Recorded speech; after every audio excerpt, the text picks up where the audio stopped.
అందరికీ నమస్కారం. ఓం నమో వెంకటేశాయ. ఈరోజు 17 ఏళ్ల నాటి తిరుమల చరిత్ర గురించి ఈ వీడియోలో తెలుసుకోబోతున్నాము. ఎక్కడ స్కిప్ చేయకుండా ఫుల్ వీడియో అయితే చూడండి. తిరుమల కాలానికి అతీతమైన పవిత్ర క్షేత్రమని చెప్పవచ్చు. తిరుమల కేవలం ఒక కొండ కాదు, ఇది వైకుంఠానికి భూమిపై ఉన్న ఒక ద్వారం అని పురాణాలు చెబుతున్నాయి.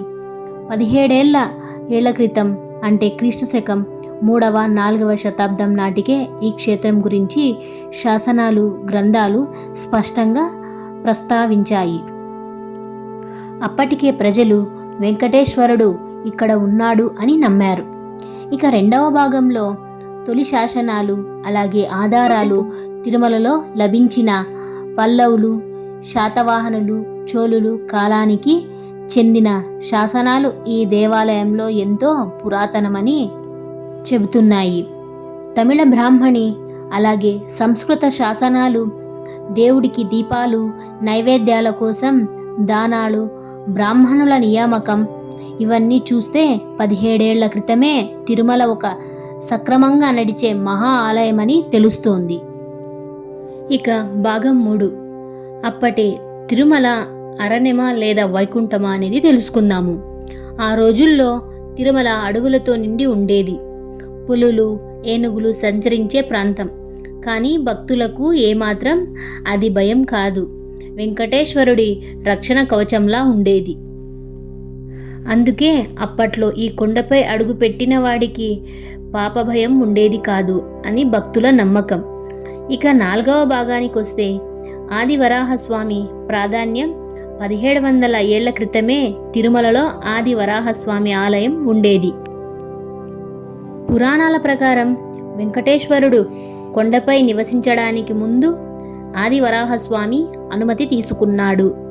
అందుకే నేటికి ముందుగా ఆదివరాహస్వామి దర్శనం, తర్వాతే వెంకటేశ్వర స్వామి దర్శనం చేసుకుంటారు. ఈ సాంప్రదాయం 1700 ఏళ్లుగా కొనసాగుతోంది. ఇక 5వ భాగానికి వస్తే రాజుల భక్తి అలాగే తిరుమల వైభవం, పల్లవ రాజుల గురించి తెలుసుకుందాము. తిరుమల స్వామిని రాజగురువుగా భావించారు. చోళరాజులు భారీగా బంగారం అలాగే భూములు దానం చేశారు. కాకతీయులు, విజయనగర రాజులు తిరుమలను భారతదేశంలోనే అతి ధనిక దేవాలయంగా తీర్చిదిద్దారు. ఇక 6వ భాగానికి వస్తే నిత్య నైవేద్యం అలాగే దీపారాధన ఆ కాలంలోనే జరుగుతుంది.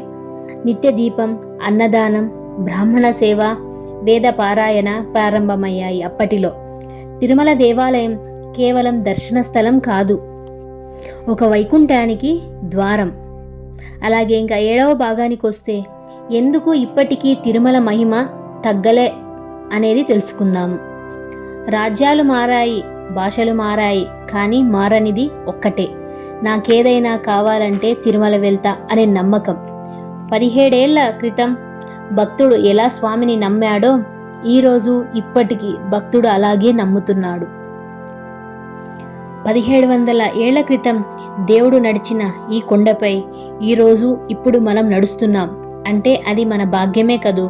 ఒక మాటలో చెప్పాలంటే పూర్వజన్మ పుణ్యమని చెప్పవచ్చు.